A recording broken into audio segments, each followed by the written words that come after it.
to What the Health, an independent approach to your health span. Have you noticed how our healthcare system may not have your best interest in mind?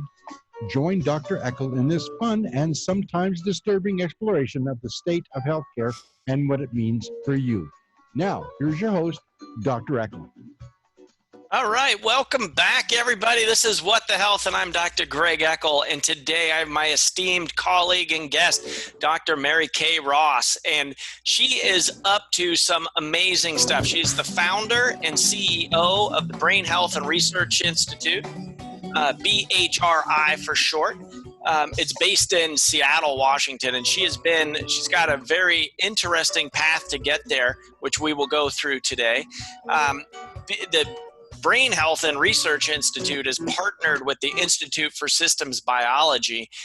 This is founded by Dr. Leroy Hood up in Seattle, Washington, and that partnership, it really represents kind of the unique union of science and clinical medicine together, and the amount of information that she is putting together in this institute going forward is going to be a game changer really for brain illnesses and brain health. And they hope together they can identify and correct drivers of brain disease while making the impact on global burden of brain illnesses worldwide. That's a huge intro. Dr. Ross, thank you for coming on What the Health today.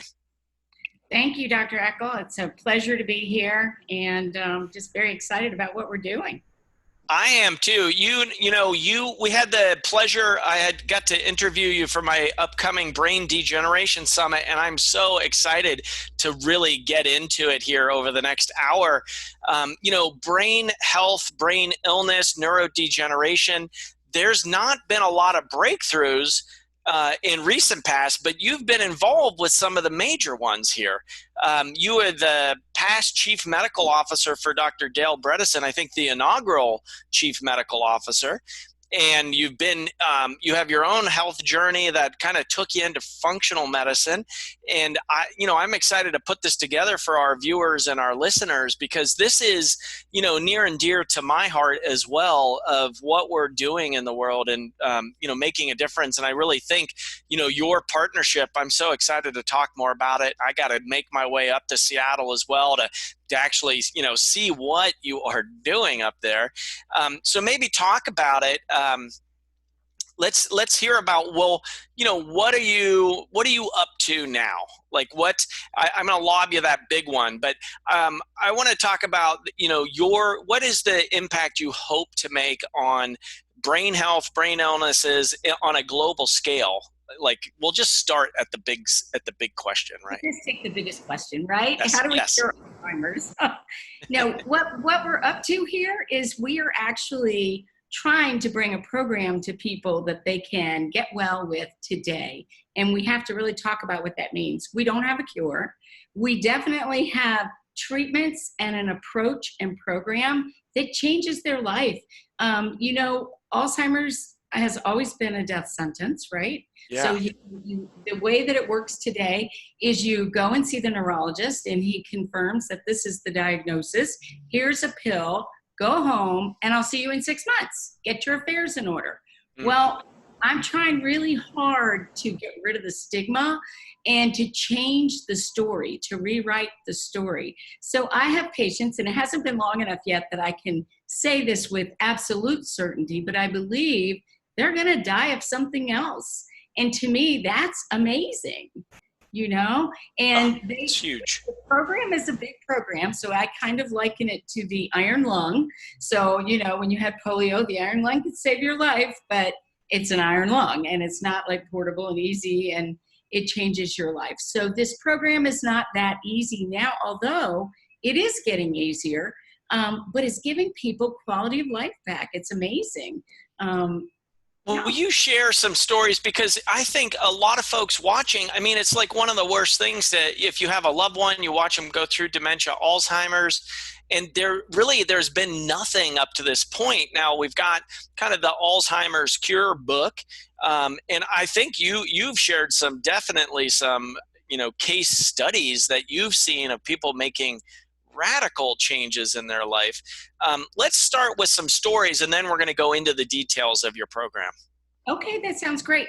Yeah. So, when you do this, when you open a program, so I can tell stories from very minimal symptoms to people that are severely afflicted. And I think probably the biggest thing to talk about is this, the full-blown Alzheimer's case, what we think of when we think of that. And it's a terrible disease. It absolutely strips the patient and the family of everything. Socially, they lose it. They become isolated. And there's just, nothing about life is the same. And so I want to go ahead and talk about two patients, if I can. One, both of them are female. Both have been diagnosed with Alzheimer's.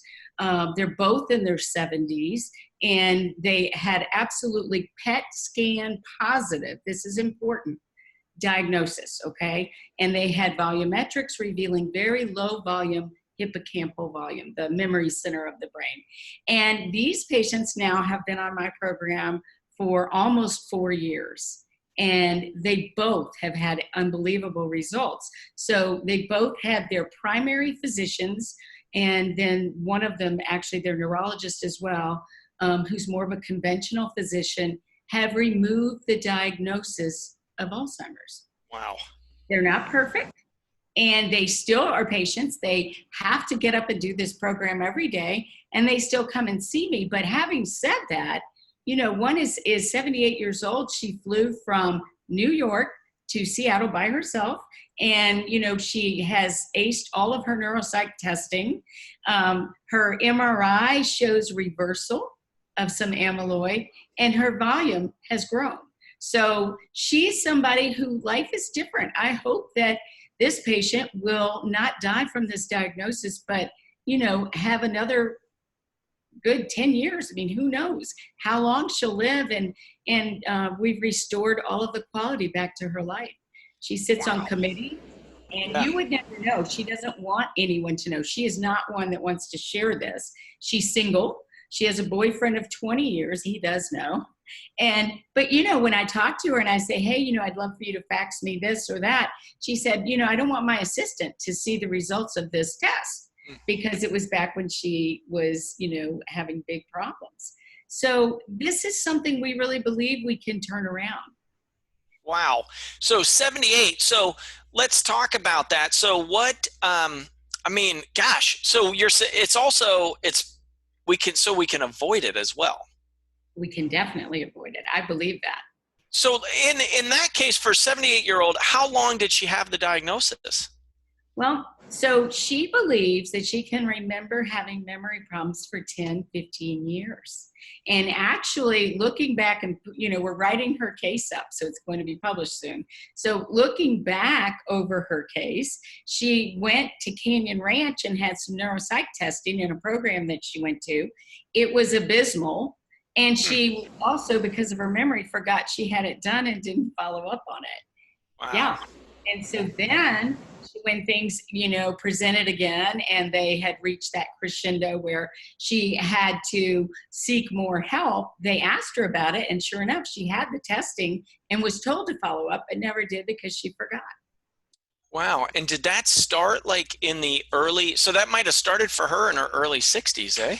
It was probably in her early 60s. And knowing what we know about the disease then, it was probably really in her 50s that things were underway, but nobody recognized it. Wow.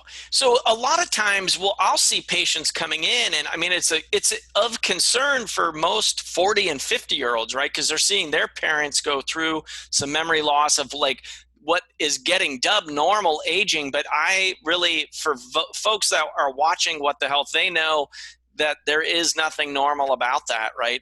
The way that we see aging now in the United States is not normal by any means. And so, we've got physicians like Dr. Ross out there making these changes for folks. So somebody coming into the office, with memory concerns, right? These are you're saying maybe even 20 years before an actual clinical diagnosis. I guess avoidance and prevention come up. I guess it would be a spot to talk about. how do you work this up, or what do people need to be concerned about, or like to preserve the brain in a healthy aging fashion, right? I mean, I see it as three camps. We got neurodegeneration, brain health, and then longevity really is the three silos that I think we can work through here for folks, because even if you're watching and you don't have this concern or you're younger, at some point this is going to become an issue, right? The stats on Alzheimer's are... They're unbelievable. It's terrifying. Yeah. We have a tsunami coming our way. Absolutely. It's like 1 in 2 people by the age of 65. Is that correct? That's right. And if you're a female, it's more females than men. And if you're a female at 65 or older in America now, you're more likely to die of Alzheimer's than breast cancer. That's astounding. Wow. Yeah. So it is something that we all need to take note and pay attention. And I definitely think that when people realize they're having problems, they need to not be afraid, ashamed, or too frightened to bring it up and get help. Mm-hmm. Now, the big problem I think is that also exists is conventionally, we have all been trained that there's nothing you can do. So you go to your conventional doctor, and if they haven't really kept abreast of the newer things today, they may very well say, oh, you're just stressed, don't worry about it. Because nobody really wants to, get everybody going in that direction and go down that rabbit hole unless necessary. But what we're finding is, I can tell you time and time again, I see patients and they say, I had problems with my memory and nobody believed me. I went to doctors, I went to my spouse, I went here and there, and everybody said it was just stress. A year later, the bottom fell out. So if we could have caught that person while they were still subjective cognitive impairment versus, MCI or Alzheimer's, it's a much quicker fix. It really and truly is a quick fix. So that's the exciting thing. That is super exciting. So what differentiates your approach to Alzheimer's kind of versus the traditional approach then? Well, traditionally, so what you're going to get today, and I think I mentioned this earlier, you're going to see the neurologist. They're going to do some things to diagnose it. They'll use imaging, perhaps PET scan imaging. Sometimes they do a lumbar puncture. They'll do an MRI, and they'll do neuropsychological testing. They may do a little or all of that. Everybody's different in what they get in the workup. And then at the end of the day, when they determine you have this disease, they tell you you have Alzheimer's. There's nothing it's incurable. There's nothing we can do. And we need you to go home and try to eat more of a Mediterranean diet, do a little bit of exercise, and get your affairs in order. That's it. So our approach is completely different. So we realize that there's many different causes for this disease, which really is why all the drug trials have failed. You can't take one pill for the ill when there's so many contributors. So we do a very, very deep dive initially, big history taking, interviewing people, and then we have a lot of labs done. So we're very large on the lab end. And then the patient comes to see us for 2 days, and we do a full 2-day evaluation. So they'll come, they'll bring all of their support team. I mean, if they have, adult children and a spouse, 5 people can come, whatever they would like to bring. And then they'll come into the office in the morning on day 1. The patient will undergo neuropsychological testing by our neuropsychologist, Dr. Locken. And the rest of the group will go what I call to the 3rd floor. It's the fun floor, where we actually have like a teaching kitchen, exercise equipment that's designed specifically as a brain gym. We have health coaches, and they go down and they have a chance to kind of unload what's been going on at home, how things are, if there's concerns, whatever we can find out. That way we can be more support. When the testing is done, they go back to the 3rd floor and they have lunch. at a farm style table, family style table with multiple families. So we integrate everybody into a group. We feel like that's really helpful. And all of the feedback that we've gotten from patients, they love it. So they all feel so isolated, like they're alone in this world. So to get a chance to talk to another family, meet another spouse, meet more adult children, patients love to talk. So that's sort of how that time is spent during lunch. And then they're actually undergoing education. So they're learning about diet. We definitely change the diet in this program. We get rid of all processed foods. We are more of a, I don't want to call it ketogenic, because when you think of ketogenic, and if anybody's listening and they go and look online, they're going to see things, you know, where they can have their fried egg with bacon and cheeseburgers, and that's not what I'm looking for. But we're very close to plant-based. We do source our food well. Proteins are sourced well and are clean. And we encourage ketosis without, you know, doing all of the cheese and everything else, because we know that that's healthy for the brain. We know that ketones are a form of energy for the brain and for the mitochondria that is preferred. And so it gives it a chance for healing.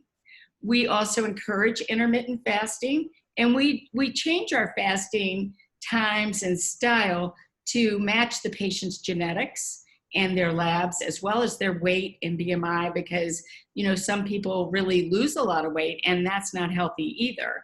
And so the diet is very, very important.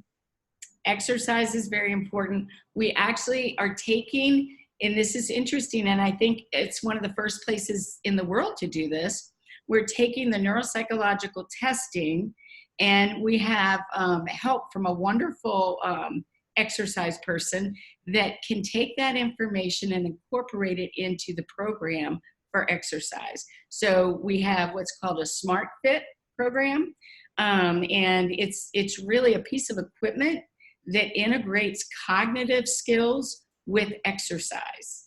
So you'd almost have to see it to understand it. I think University is studying it right now.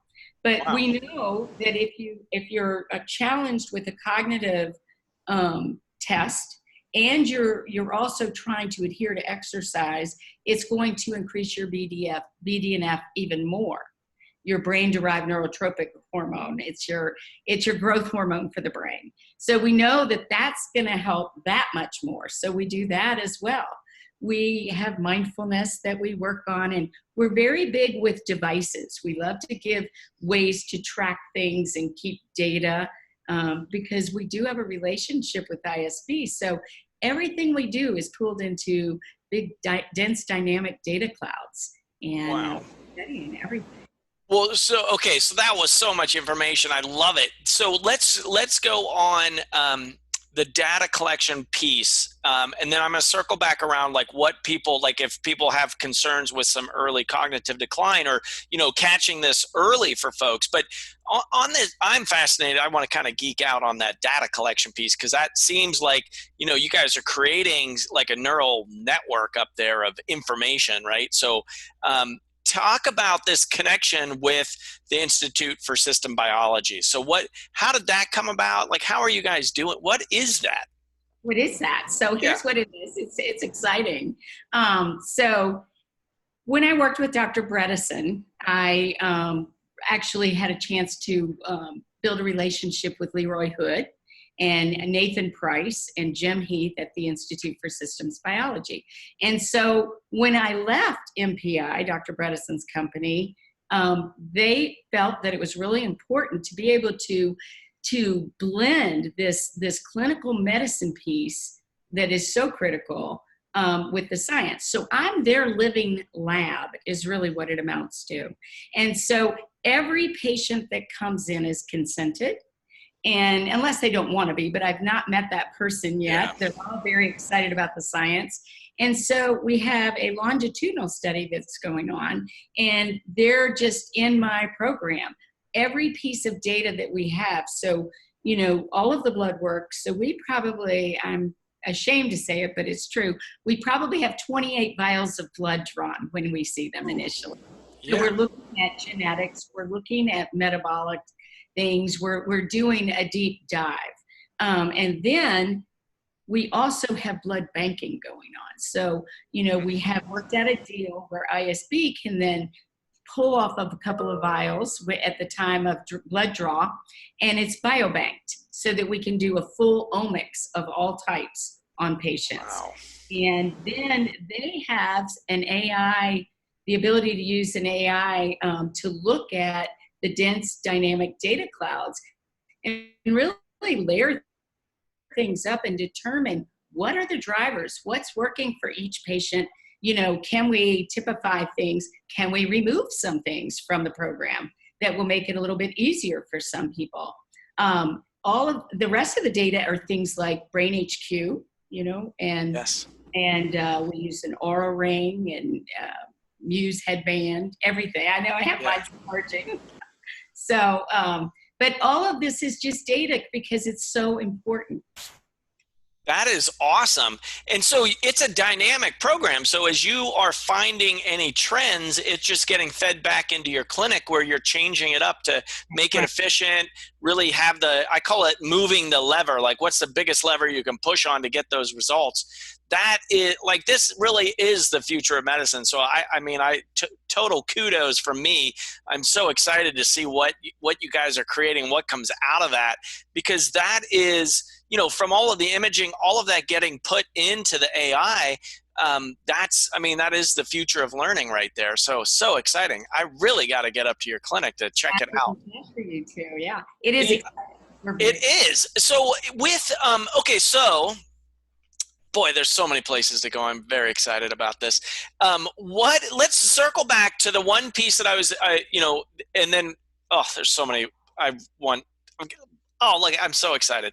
What we have is, so for folks that I'm kind of going back and forth between, I want to geek out into that heavy science stuff, but then I also want to give this like really applicable stuff for our viewers and listeners too. On early cognitive decline, like you mentioned, like what you're finding is a lot of times patients are saying like, I have memory issues, and it gets brushed off. So what are your recommendations for like, maybe like where they're not drawing 28 vials of blood, but some things for them to look at or get evaluated, or how to approach their providers or their families to say, no, this is real? Well, I think that's a great question. So first of all, everybody needs to be aware that this is a far-reaching problem, and there is nobody that's left untouched. And so even, just recently I've seen people, I have a guy coming in his 40s now. I just had a 52-year-old last week. This doesn't just hit 60s, 70s, 80-year-olds, okay? It's moving younger. So everybody has to think about it. If you realize that you're having problems remembering words, problems recognizing faces, remembering names, things that you used to be good at, it's a room for alarm. I mean, we need to think about it. And, if you're young, then you need to really look at your risk. You need to think about family risk. Get your ApoE status. That doesn't cost a fortune. It's not 28 tubes. And it's one of those things you can order on your own to avoid having it affect your insurance and long-term care insurance, okay? So those are some of the concerns people have. There's certain things we all need to be aware of. Be aware of your diet. Be aware of where you live and what you're doing. And I know for us, it's a new program that I'm starting, and I'm actually doing sort of the really soft opening, if you will. I'm having a 2-day event. You sign up in the evening on a Friday, you come all day Saturday, we're done by 4:30, but we're giving you all of the information that we can give you on things you can do to keep your brain healthy. And we're doing it in a series, and it's more roundtable. We serve lunch, we do demos, we also give lectures with PowerPoints, but it's a mixture and it's a blend. It's not expensive. You don't have to get your labs, but you need to be aware of what the risks are and some of the things that you can do to change without ever looking at anything. And then I'm also offering for these people that want to do a deeper dive, go get your labs. I'll even do a group review if that's applicable to a healthy population that just doesn't want to go and get into this great big, monstrous program, but they want to know what they can do. Wow. So what, are there some specific markers that people besides the ApoE4, like you're saying, there's different causes for cognitive decline? Absolutely. So maybe we go through a couple of those for folks. I think you should know your fasting glucose, insulin, your hemoglobin A1C, your homocysteine, your CRP. So homocysteine and CRP can allude to inflammation. And the other thing that people want to know more about these days are viruses. Viruses are a big part of this. And that's something simple that can be checked. If you know that you get cold sores, think about it. And that's something, maybe get on an antiviral. A lot of studies have shown that the group that took the antiviral versus the group that didn't 10 years later has a very different outcome. Just food for thought. On the virus front, are there, I particularly in the Parkinson's realm, I really see there's cytomegalo, Epstein-Barr, and herpes simplex. Are you seeing other viruses in particular for Alzheimer's or MCI? The virus is HHV6A. Okay. So, human herpes virus 6A. Yeah. And actually we're seeing, EBV involved with Alzheimer's as well. And then some people think CMV. So yeah, that's something we've had some very big discussions at ISB recently about. Got it. Lots of other scientists. Sure. How about heavy metals and along those lines, or toxicity? That seems to be a biggie for a lot of folks for neurocognitive decline. Are you seeing that? I see it all the time. So that's really that started out as my niche, was more toxicity. And so, I feel like, here's what I tell people. We check your labs and I optimize things. We look at your whole lifestyle and build this program around you that is sort of like a scaffolding. It's going to hold things up. But then to do the deep dive and determine the drivers is really what's important. And those are usually toxicity. They can be things like glucose. They can be hormone related, because a lot of times for women especially, if they suddenly have a hysterectomy and an oophorectomy and lose their ovaries, then they are thrown into menopause. That can really affect their brain as well. But then toxicity is the big one. So we're looking at heavy metals, but we're also looking at things like mold. Mold in the environment is a big cause for problems. And certainly there's a genetic component that also makes you more susceptible to mold and to Lyme disease. Those are all biotoxins. And then the heavy metals are a big part. So part of your assay or workup is covering all of those bases. Yes, I do all the biotoxin workup. Yeah. Wow. Absolutely. Yeah. So if somebody comes up, so that's on what to do if you are thinking like, hey, I'm starting to lose some cognitive functioning here or slowing down. I mean, we always hear like, so many times lecturing, you'll hear from patients, they say, oh, my provider just said, get used to it. I'm getting old. It's like, what?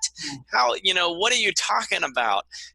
What a cop out and disservice really to the population to say, it's not like, like their leg is coming off and we have to put it back on. So they kind of get parked in this getting old or stress, like you were saying.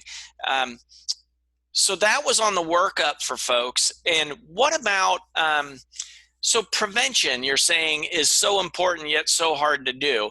So this is really get a baseline, get an assessment, get educated, maybe come out and get worked up, especially if it runs in your family. It seems like if you've seen, is there a strong genetic link? I mean, when we're seeing 50% of people out there over 65 with possibly getting Alzheimer's, So the ApoE4 genotype is the strongest, and that's the more prevalent that we're seeing. And certainly, one copy has been linked up to 30% increased risk for Alzheimer's, and 2 copies, or being homozygous, has been linked to up to 90%. But I don't think this has to be your destiny by any stretch. I really believe that this gene is something that can be controlled or managed with the right diet and lifestyle changes. And I think prevention, I don't view prevention as that hard. And I really do think it's something that can be done. If you've seen your family die of this disease, it's terrifying. And there's probably not much worse than dying of Alzheimer's. So if that's the case, then certainly a 2-day investment in your health and learning more about yourself, what your risks are and how you can change it, I think is kind of, I wouldn't give it a lot of thought. I'd just do it. It's a no-brainer, pun intended. I didn't want to say it. I'm going to say it. I'm like that. Exactly right. Yeah. Right. I love jokes like that. And it's important, it is. Yes. So with the workups are really important. So what are 3 things that anyone can start doing to help their cognitive function? Did you hear that one? So they can work on sleeping well. Yeah. Exercise with an emphasis on interval training. Interval training seems to even bump it up a notch. Okay. And mindfulness, how you deal with stress. Stress is like huge in our world. You know that most of us spend the majority of our time in more of a sympathetic mode versus a parasympathetic.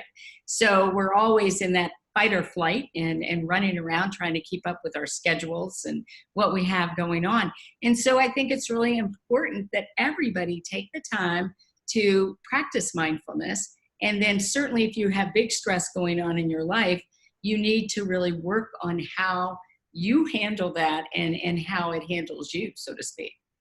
There are ways that you measure that stress response for folks. You give your patients the Aura ring, or they get that through your program. You're tracking that via heart rate variability and along those lines, or are there other tests that you run for stress levels for folks? It depends. Obviously, sometimes I'll bump it up depending on the person, but I always look at a cortisol level, a first thing in the morning cortisol. If it seems to be high or low, then I'll get a salivary cortisol at 4 different times during the day to look at the cortisol curve and kind of get an idea of what's going on. The Aura ring with the heart rate variability is very helpful. Also, we use a Muse headband. We also use Inner Balance. And so Inner Balance by HeartMath has a heart rate variability as well. And it's also a way to train people on their response to stress and how to use mindfulness and really meditate is what it's doing. And it's a way that I can track that. I can track the data and see how they're doing and if they're actually able to get into more of a sympathetic mode and look at their heart rate variability, and then that all goes to ISB. Oh, interesting. So you're measuring, how long do you recommend doing a meditation or mindful practice a day? I like to have people start, if they can work up to 30 minutes once or twice a day would be great. But usually I start people, depending on how severe their cognition is, 10 minutes, and then we work up. And, I know you're probably very familiar with the Muse headband, and it measures brain waves, and it gives you feedback by a point system. You're collecting birds, basically. And so we can really, watch how long a patient does that. And they have like a portal that we get in and manipulate. But I think that is a really big thing. I think it's a bigger deal than people realize. And when you say mindfulness or meditation, I don't think people realize the breadth and the importance of it. I mean, it's just so important. Yeah, it's interesting. So are you familiar with Noetic Sciences, those folks that do some studies on meditation? No. And brain changes. So they have MRI images pre and post. Now, it's in the published research too on the changes of just what meditation, deep breathing, and mindfulness do to our brains. And we don't really think of it that way, of like making like these old traditions really having such a major influence when you talk about stress as a big player, and then that falls into our sleep. So let's talk about sleep now. What do you recommend? What's good sleep? How do you measure that? What are we looking for there for folks? So with this, and especially with this disease, but any disease, we want to try to get 8 hours of sleep if we can, uninterrupted sleep. And I try to have people go to bed around 10 o'clock. And we are using the Aura Ring because it gives us a great opportunity to look at all the different cycles of sleep and whether or not they're in REM for any period of time or deep sleep and what their latency period is, how quickly they fall asleep. But we use a pulse oximeter to measure their oxygenation. So we want to make sure nobody has sleep apnea. A lot of times people don't realize it, and that's very important. And certainly that feeds into Alzheimer's and many other diseases. Obviously, cortisol problems, which then affect metabolism, and it just, it goes on and on and on. So we practice sleep hygiene. So we teach people sleep hygiene. We talk to them about limiting the time on screens and limiting things that are more going to be more excitatory in the evening, and trying to wind down, no TV in bed, no iPads, no phones. And, I think it really helps, makes a big difference. Yeah. Do you have some times like, you can't compare, it's not apples to apples. Like if two partners are doing this gathering the data, they start comparing their numbers and they're competitive, that could be trouble for the relationship. Right. But overall, do you have some times for like REM sleep versus deep sleep, along those lines that you recommend or shoot for? Yeah, absolutely. So REM sleep is really where you're dreaming. And then the deep sleep is really where you're healing as well. And it can be anywhere from 24 to 35% is where I'd really like to see it. And I find that sometimes, and even on my own Aura Ring, I have a puppy and she's been waking me up during the night. And I was mortified the other day. I mean, my numbers were abysmal. I think my REM was like 5%. It was awful. I mean, I was just all night awake. So that's what we want to see. And latency is the time it takes for you to go to sleep. And usually that's about 15 minutes. If it's really, really short, it means you're just probably exhausted. And then the wakefulness, we'd like to not have a lot of restlessness and wakefulness through our sleep. And so people can tell probably how they feel. Our heart rate should go down during the evening. And we should really hit the deep and the REM sleep. Cool. That's great. I mean, because oftentimes, you'll hear, we want better sleep, but it doesn't, people have different parameters of what better sleep is. And, those classifications of, your latency is how long it takes to go to bed or how long you actually go to sleep. And then the deep is consolidation and cleaning of the brain. And the REM is consolidation of your memories, right? So are you seeing a trend though for folks in the Alzheimer's camp that they're not getting REM sleep or?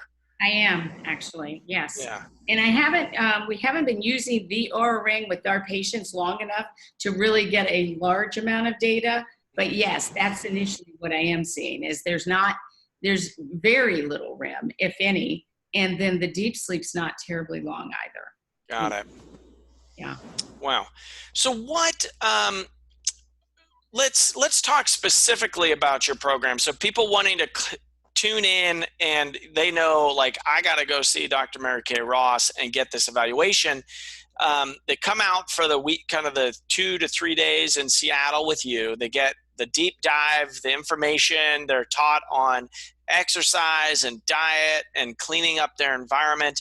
Then what else is in that? I know I just simplified in like 2 sentences all of the information that you do. And then I'm interested in follow-up for folks too. Like how do they plug into your ecosystem? That's the thing. So this 2 days gives us an opportunity to determine where these people are, because nobody is a very good judge of their own, level of cognition and where they stand. So once we've kind of done that deep dive, our team meets together.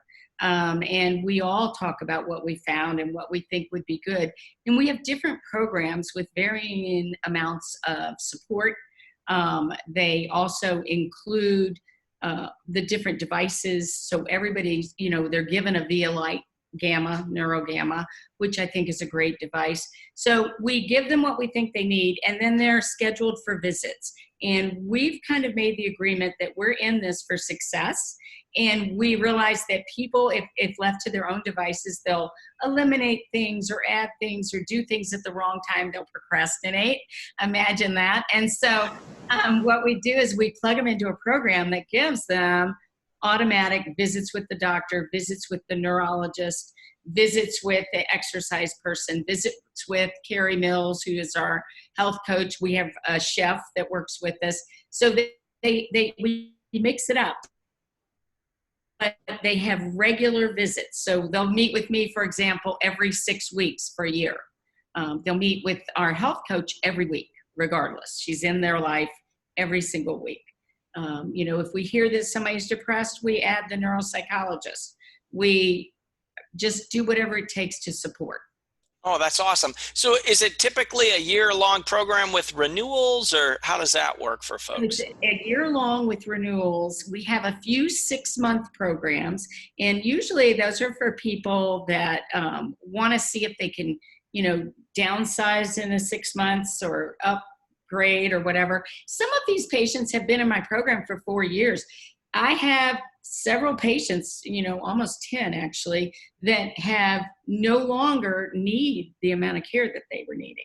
So we've sort of made things fit their needs. We have a prevention program, predominantly online, and telemedicine is the way that we talk and visit. Unless they want to come to Seattle, they're more than welcome.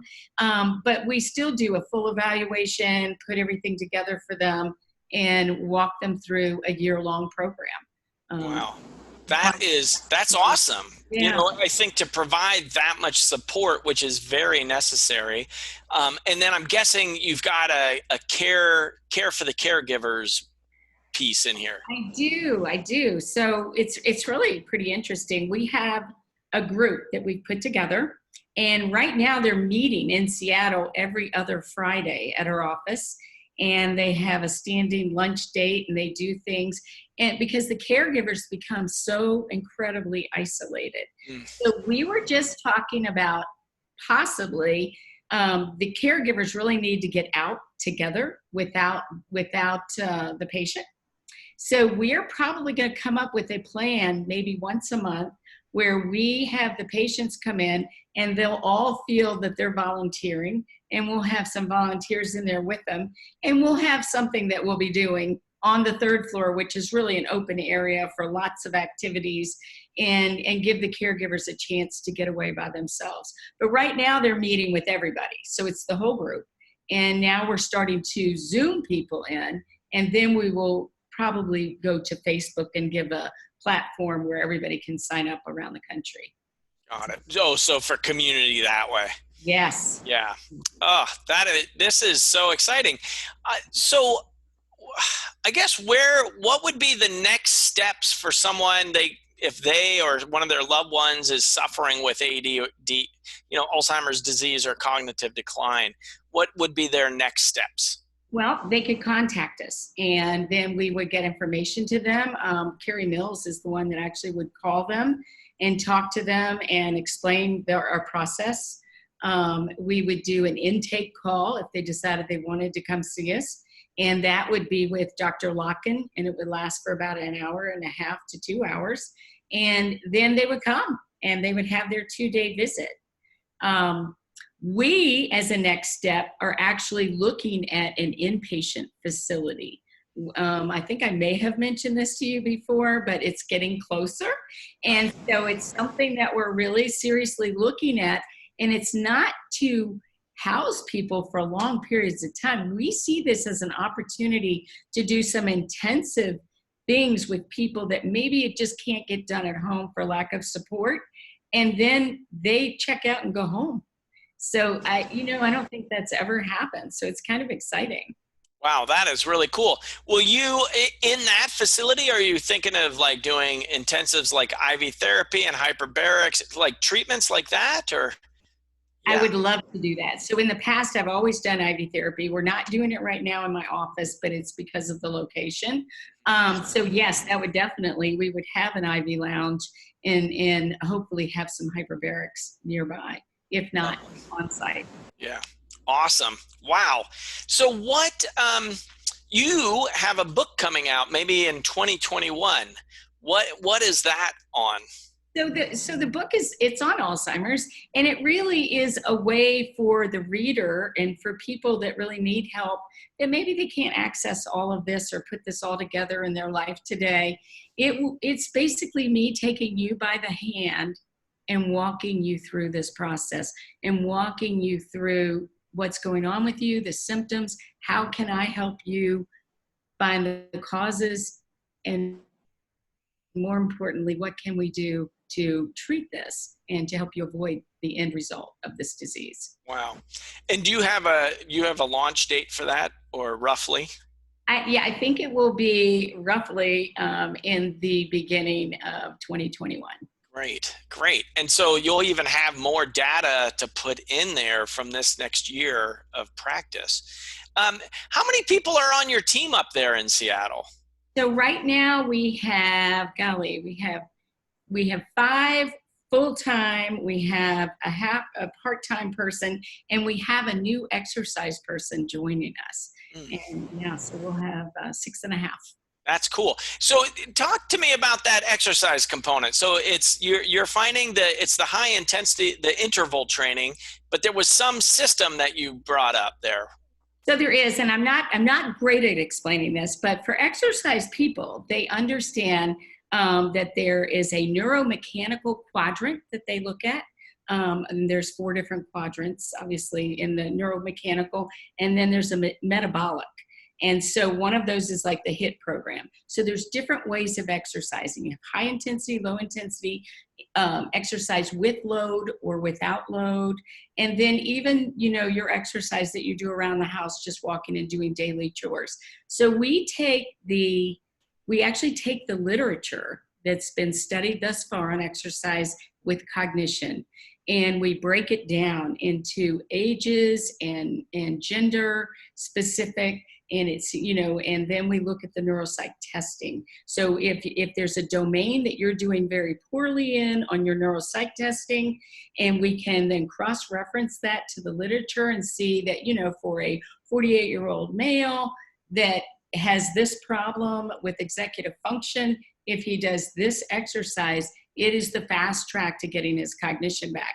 And then we incorporate that with the Smart Fit program, which is completely different. And honestly, to my knowledge, I think there's one place in Santa Monica that's doing this right now at St. John's. They have a neuropsych evaluation that they put people through, and then they have the exercise program. And Harvard is studying this as well. So this is something that it's brand new for us. But my understanding is that this will really close the gap on MCI, and with the exercise component. It's going to make a big difference. Wow. That is super exciting. I love how you put it all together too. Yeah.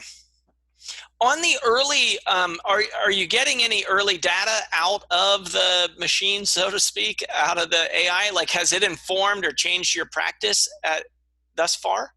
So we have not had a chance to get enough data yet. Okay.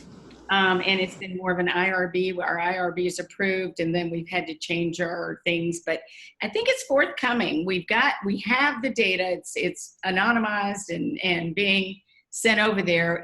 We haven't been able to get the. Sure. You got to get more info in. Once you hit that critical mass, I'm so excited to see what comes out of that. So coming down the home stretch here, we got about 5 minutes left of the show. Is there anything left? What would you like to share with our viewers or listeners here at the end? Well, I think the biggest thing that you can share with lay people is that there's hope. You don't have to accept this disease as a death sentence. If you or a family member have this, there's many different avenues to look at. There's a lot of people that, practice the Bredesen protocol, and then that has been slowly being changed and morphed into more. There's people that are doing what we're doing. You're certainly welcome to come and see us in Seattle, but there are answers. We need to all be more aware of our risk and understand more of our lifestyle and the effect that it's having on our health and how we can avoid this. Nice. What are the biggest levers? So, right, kind of we'll close with the gusto here. The biggest levers that people can push on for their brain health, longevity, of just really, if they want to really maximize or minimize their potential for developing. Because I'm guessing, and we've seen it, you can do everything correctly and still wind up with an Alzheimer's diagnosis. So, what are the big things that you've mentioned? You said the top three were reduce your stress, get your sleep in order, and the third one, now look, maybe I have some early cognitive decline going on. Clean your diet up. Of course, for the naturopath on the show. Absolutely. Yes, of course, diet. That's awesome, Dr. Ross. Clean your diet. Check things like your vitamin D, right? And your B12 levels. I'm blown away at the low levels that I find. And that's an easy fix. Those are easy things.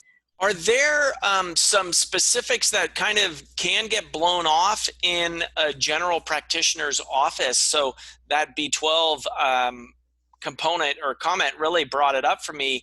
Are you looking at, do you have some ideal numbers for hemoglobin A1C or fasting glucose for folks? I do. So for fasting glucose, I like it 85 or less. Okay. And for an insulin level, I like to see it down below 6. For hemoglobin A1C, closer to 5. So I just, it kills me when I see people go, oh, my hemoglobin A1C is 5.6 and my doctor's just watching it. I'm like, what are they watching? Are they watching you become diabetic? So we need to just adhere to those things and then look at your normal vitamin levels. I mean, that's easy to do. Just know your risk. Yeah. Do you ever have people wearing the continuous glucose monitors or? So, good question. It's an easy thing to do. I don't have most of my patients because they have such cognitive problems that I think that it would bother them.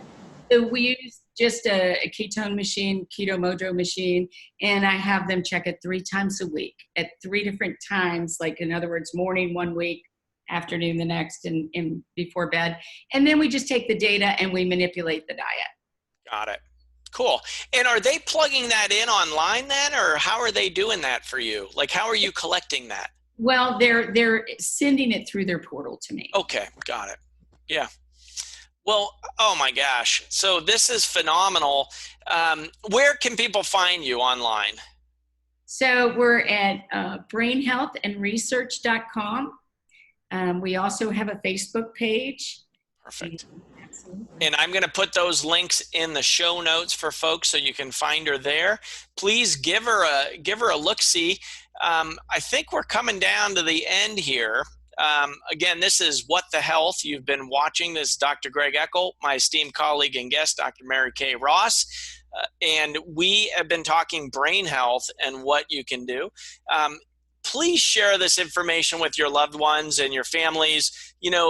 Just push share on the button there and get it out to people, because this is the information that will change lives. And, she's got a huge mission of changing global health on brain health, really. And this is a tide that is coming in if we don't do anything to change it. So, we've got this great institute up in Seattle.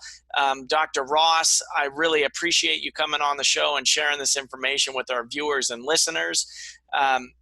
And we've got your book coming up that, we'll make sure we get that out on our channels.